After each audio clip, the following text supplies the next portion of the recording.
I need to be like Harrison just was. I need to run to the Lord just like that. Man, you got Bible study? Let's go. Worship, church? Let's go. Variety show? Let's go. I've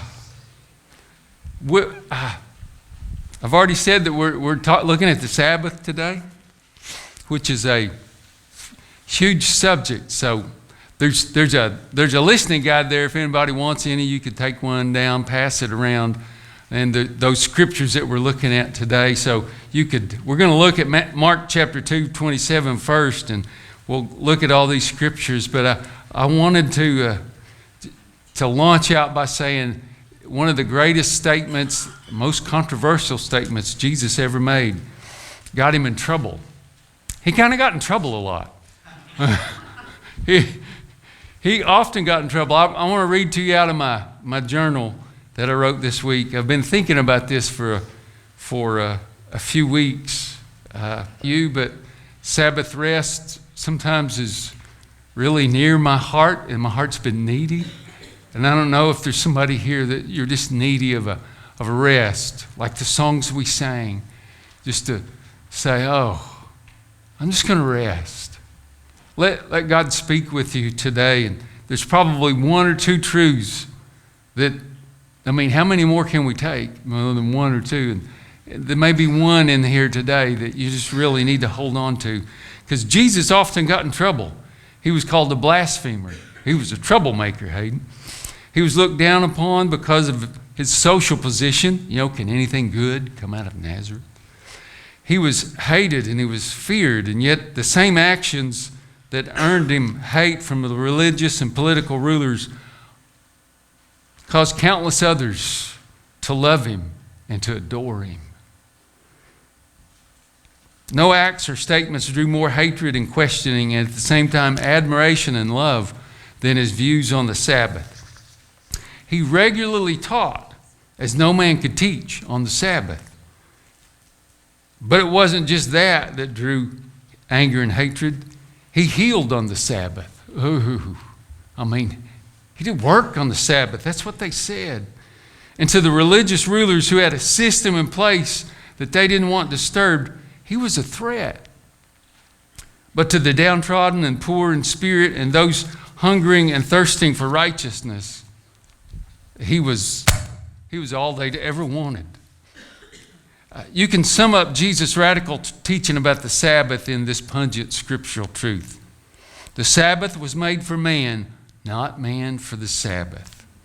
And you kind of have to think about that, because Greg, I got mixed up a little bit this week. I said, no, okay, which one is it?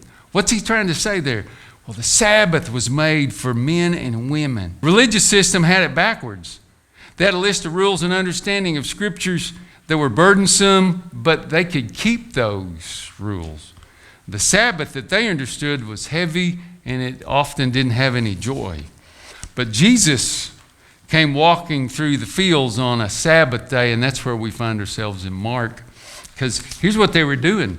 They were taking wheat, his disciples, and they were hungry because, they were going maybe from one healing to the next or one teaching to the next, and they were pulling up the fresh wheat, and they were rubbing their hands together and getting that outside off and then putting it in the mouth, and they were chewing it and eating it. And the Pharisees that were going along with them said, y'all are working. Look at here, Jesus, what are your disciples doing? But here's what Jesus said. He said,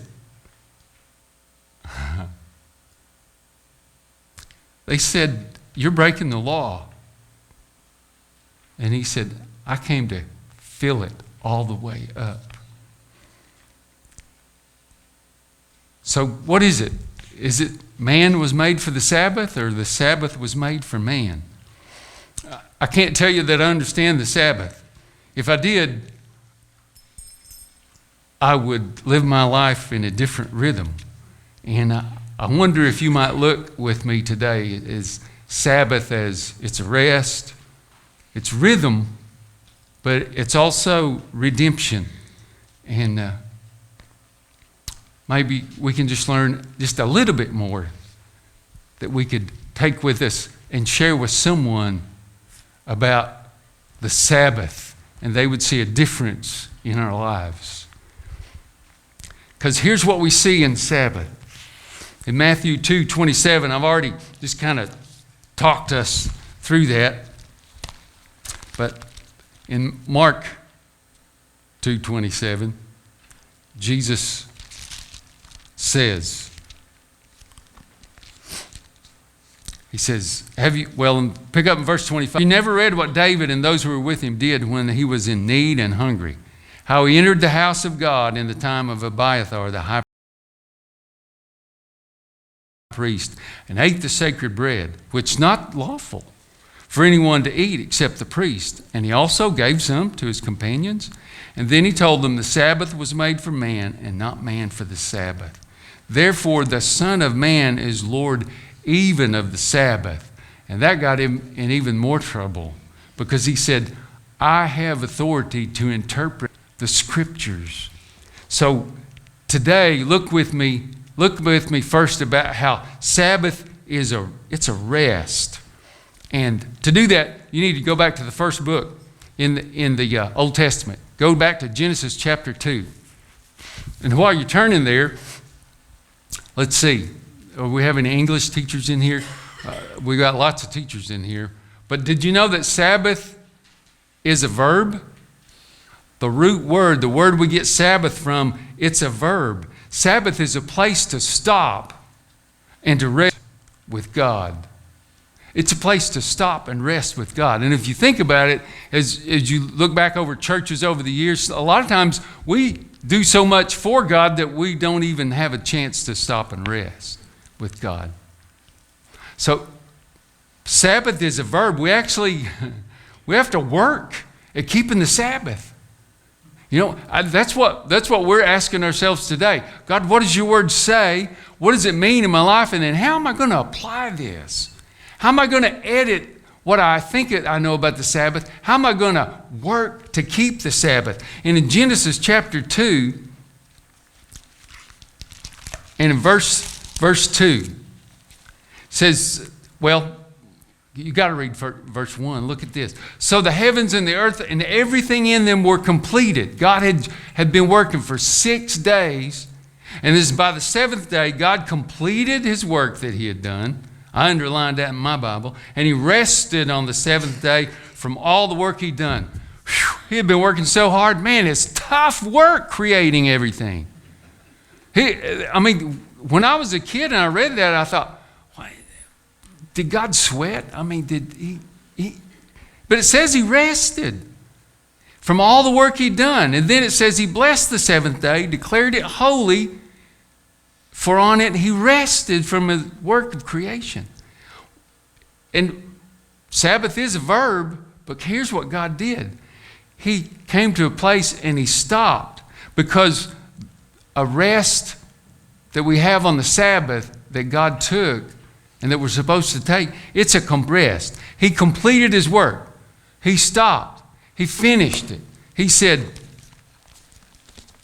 it's done. He just stopped. He Sabbathed. It's a complete rest. He rested not because he was tired, but because it's done. And when it was done, he rested. But just think about it. Who did he rest with? What did he do? He had made Adam and Eve. You know, it says they walked with him in the cool of the garden. We don't know when that they disobeyed God and sinned, but I want to have the picture in my mind that God said, hey, let's Sabbath. And the word for rest there that we see in Genesis 2, it's Shabbat. It's the verb. It's the word we translate Sabbath, but it's translated, God stopped. He took a complete rest. He completed his work. Then it's also, I told you this is a broad subject, but it's also a celebration, kind of like the variety show that's coming up. Look, you might hold your finger in Genesis there, or bookmark it, and then go to Exodus chapter 31. Bubba, I say this a lot. I wish we had a couple hours just to read through all these verses, but I'm not sure on your birthday that you could sit here that long. So we'll be pretty quick about it. It's a celebration, kind of like a birthday. Happy birthday, by the way. And 74 years old, I think. So Exodus 31:17, it says, "It is a sign forever between me and the Israelites, for in 6 days the Lord made the heavens and the earth, but on the 7th day he rested," and get this, "and was refreshed." It wasn't that he'd worked so hard he needed to put his feet up, take his socks off. He was refreshed. God celebrated with all of creation, Adam and Eve, and all of creation. It was a wonderful creation that he had made. He was refreshed. And the word there for refreshed, it's the word that we get vitality from. It's the word, I don't know, can we do this in church? It's the word we get pleasure from. It's a word we would say, we could kind of dance jig. I mean, a lot of times we think Sabbath is something that you just have to do it. No, we get to do it, and God said, I want to celebrate. I want to celebrate. It's another way to translate it, cousin, is delight. Kind of like when you get some really good raisin pie. Ooh. I mean, or you just think about your favorite thing you could delight in. That's the picture there. Vitality, pleasure. So it's a rest that's complete, and it's a celebration. And then it's a calling. It's a calling. God, he completed his work, and he said, let's Sabbath. It's a calling to come and be with God, having completed your work, and to celebrate what you've done and seen him do. The French Revolution. And Spencer, we were talking, and you and I and Greg were talking today about how brilliant God is and how God is a scientist. Greg Kirby said, we should think of God as a scientist. Well, the French Revolution brought about a change. And at some point, they said, we are thinking so much, and we are thinking so much better than this God that really doesn't exist. We're going to have a 10-day work week. They said, we will increase productivity so much. They had a 10-day work week, and productivity went boom. You know, if you were working a line or building something, I mean, you just work yourself in, and your brain gets tired, your body gets tired, and you simply can't do it anymore. But God's rest, that's complete, work 6 days, and then Sabbath. I wonder, is there an ache in your body or a longing in your body for a Sabbath rest? I mean, we only have to grab our phone, which we touch, some of us thousands of times a day, to remember. Work never stops, it seems. The world seeks to fit us in that mold, but if we'll work at Sabbathing, I think we can come closer to what God wants us to do. So Sabbath it's a rest. Look at this. It's a rhythm. It's also a rhythm. In Genesis 31, verse 11,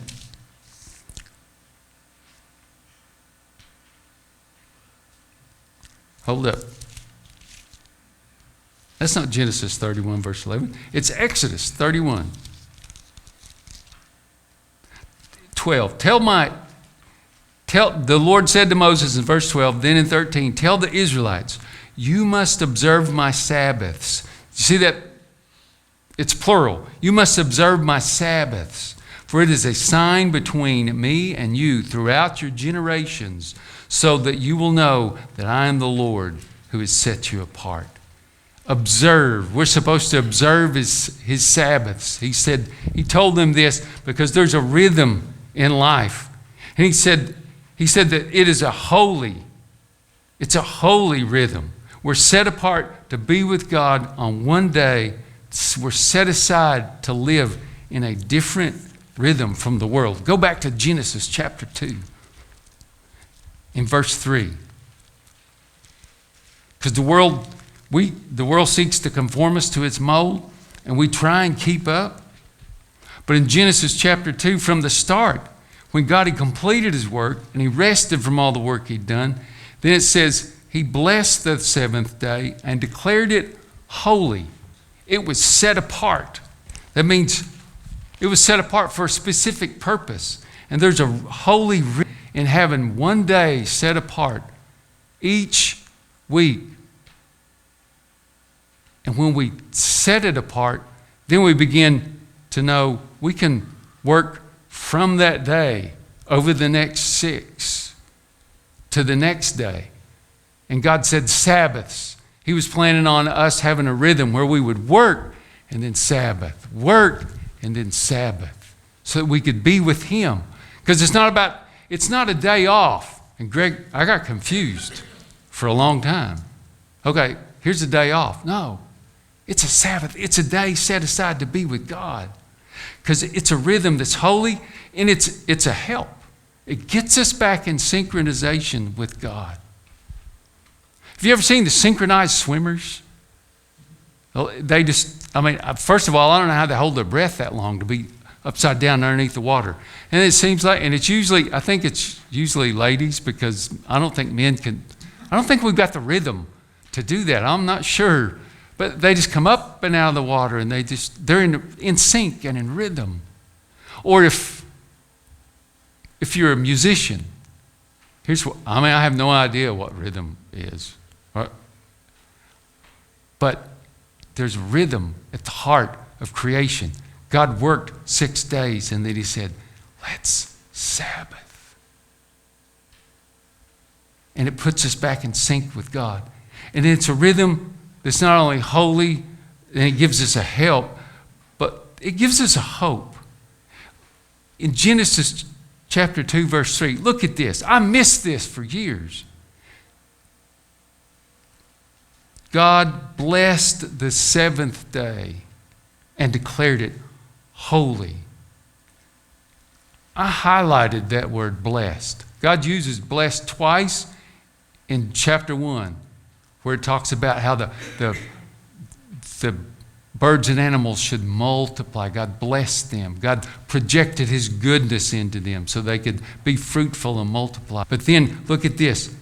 There's hope in a day where God blesses it. From the beginning, God blessed the Sabbath day. He projected his good into it. And he says, if you Sabbath with me, there's a blessing that you get. And it's from being with God. And when we put ourselves in a place where we're with God, then his power and his blessing, his goodness moves through us. And I don't know about you, but I tend to work a lot and keep going. Your mind's running. Even if your body's stopped, maybe your mind is running. But God wants a day where we've got a rhythm where we sit down and we just let him do his good in our heart. Here's a long-term testimony and then a fresh one.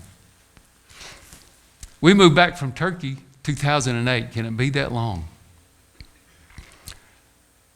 And there wasn't a youth minister here then, so I decided, well, not only preaching on Sunday morning and Sunday night and Wednesday night and learning how to pastor, which I'm still learning how to do, by the way, that we didn't have a youth minister then. So, well, I'll just take the youth through Survival Kit for new Christians. Why not? We can memorize 2 verses a week. And I've done that before, and it was good for me years ago. Why not do that? So I think you kind of see where I'm going with this. I got in the habit of working 6.5, sometimes 7 days a week. And once you get to that place, have you found it's hard to stop when you're working all the time? Am I talking to anybody that relates? And the world says more and more and more, and we want more and more and more. And our desires in our heart, like Proverbs says about the leech, we just want more. And when we find out there's no limit, then we continue to seek for the limit. But recently, God's been telling me, your body can't do that anymore. But by the way, there's a scriptural principle. You need to Sabbath. And it's not. God said, time out. It's not a day off. Here's what Sabbath is. It's a day for you to work 5 days for pay. It's a day for you to work 1 day for yourself. And it's a day for you and I to spend time together and celebrate. I've been reading a lot on it, and I'd started trying to Sabbath. And 3 weeks ago, tomorrow, I took a Sabbath. I said, this is not a day off. I'm going to Sabbath. I slept in. I got up. I went walking with the big old huge white Toby dog that's Lisa's. Hayden, I know this may sound strange. I'm 66 years old. But there was a big old tree out in that pasture. And it looked like it was meant to be climbed. So I climbed that tree and got up in there and just sat and just watched. Barbara, my cousin, thinks I'm crazy. But listened to the wind. And just sat with the Lord and just said, God, thank you for creation. And then it was just a few hours later that Kylie called and said, something's happened with Hunter. But it was from having a fresh Sabbath that God gave me the ability and the blessing to walk during that time and through your prayers. But what if we were to take a day like that once a week? And I know already some of you've been saying since I started, from the get-go, you've been saying, well, I work a shift. I don't do that. I can't do that. I can't, But if God says it from start in Genesis, and he blessed it, that it's a complete stop and a rest, and that there is a rhythm in that, and he wants us to, there's a way that we can learn to do that. I'm convinced. Because God's word is living and active and sharper than any two-edged sword. So Sabbath is a rest, it's a rhythm, and then it's a redemption. Man, Bubba, I wish I did have 2 more hours, because this is taking longer than I thought. Look, it's a redemption from slavery. When God spoke in Exodus 20, verse 8, and gave Moses the 10 Commandments, and God says in Exodus 20 and in Exodus 31, he says, remember the Sabbath. But he was speaking to people that had been in slavery for 400 years. They had worked day after day after day after day, year after year after year after year with no Sabbath. And their only stop was when they couldn't get up anymore or when they died. And Moses said to the Israelites, here's what God said, remember the Sabbath. But I wonder if some of them thought, what is the Sabbath? And he said, observe the Sabbath. Here's the application of Sabbath to my life, and maybe it's an application to yours. We can't remember a Sabbath if we haven't observed it, and I can't even observe something that I haven't learned to do. But God says in his word, remember and observe the Sabbath. I think it's a habit that we can learn. Because it is a redemption. It redeemed the Israelites from slavery. It redeems us from slavery to the world's schedule. It's a redemption from sin. They not only disobeyed God in the Old Testament. That's what sin is, disobeying God. He said, remember the Sabbath, keep it holy, set apart. It's a day for you to be with me. But when we take a Sabbath, what we're doing, here's what we're doing. We're saying, this is a temporary rest, but I'm looking ahead because there is a Sabbath rest that's eternal that the writer of Hebrews talks about. And you got to go there with me. In Hebrews chapter 4, verse 9, there's a Sabbath rest. It's at the end of Paul's letters. Hebrews chapter 4, verse 9. But as before, we got to start back. a little bit farther. I wish later, if you want to, read from verse 1 on. But he's talking about a Sabbath rest. And it says in verse 4, on the seventh day, God rested from all his works. And again in that passage, he says, they will never enter my rest because they weren't obeying God. And since it remains for some to enter it, this Sabbath rest, and those who formerly were good news did not enter because of disobedience, because of their sin, again, he specifies a certain day. He's talking about the Sabbath. And then the writer of Hebrews says, today, speaking through David after such a long time as previously stated, today if you hear his voice, do not harden your hearts. For as Joshua had given them rest, he would not have spoken later about another day. This was when they went into the promised land. If Joshua had been able to give them that rest in the promised land, God wouldn't have been talking about another one. But look, a Sabbath rest remains therefore for God's people. For the person who has entered his rest has rested from his own works, just as God did from his. Let us then make every effort to enter that rest, so that no one will fall into the same pattern of disobedience. When we find the temporary pattern of obedience to God and saying, I want to walk with you in a rhythm, God. I want a Sabbath. I want to take a break, a complete rest, to be with you, to celebrate with you and worship you on that day. Then we're saying in our heart and to the world around us, there's an eternal rest that you can enter into. And guess what? God completed the way for that rest. Jesus came and he fulfilled it. He died on the cross. You remember, and when he died on the cross, he said, it's finished. He finished the work. And we don't have to work our way into salvation, but all we have to do is receive it. And once we receive it, we get that Sabbath rest. And when we model that in our lives with a temporary rest here, in this rest and rhythm, we point the way for people to have a redemption through Jesus. We're picturing it. Okay, church, that's a lot. But just think of it. What one truth can you take with you about the Sabbath? So, that's why I gave this listening guide. Look back over it. Pray through it. Think about it. But here's some practical applications. Here's some practical applications. This is going to force us to think. So, okay, you're a public school teacher. You work a shift. You work at Goodyear. You work at Halliburton. You're retired. You've got kids. You've got grandkids that you're taking care of because your kids are working.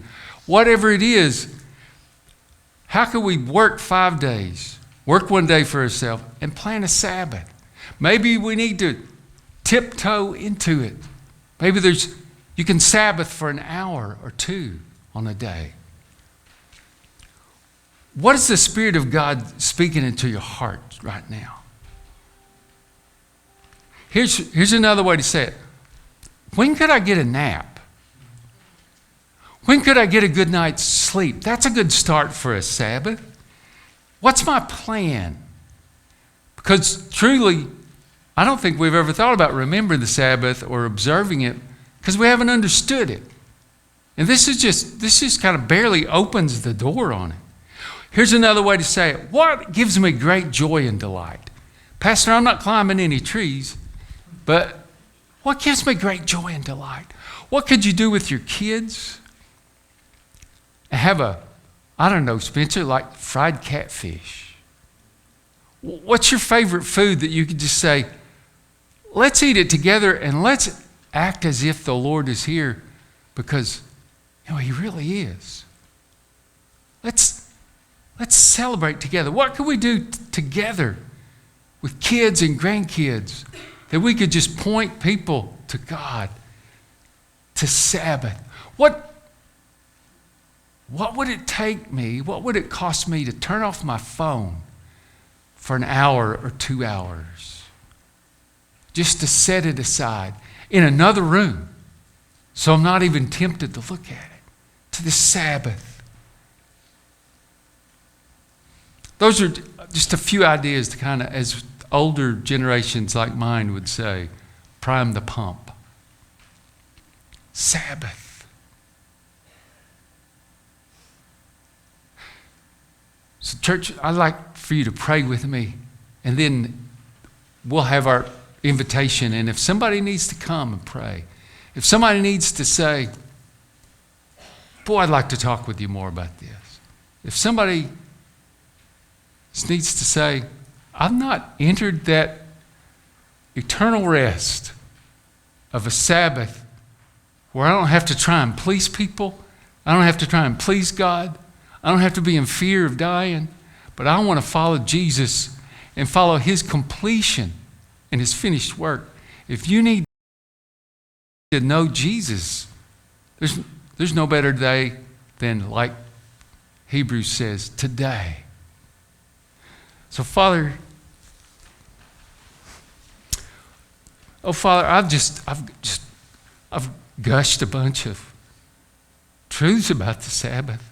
But Spirit of God, only you can take an eternal truth and apply it to our heart in such a way that you would give us the ability to see what you want us to do. So Father, for every man and woman here,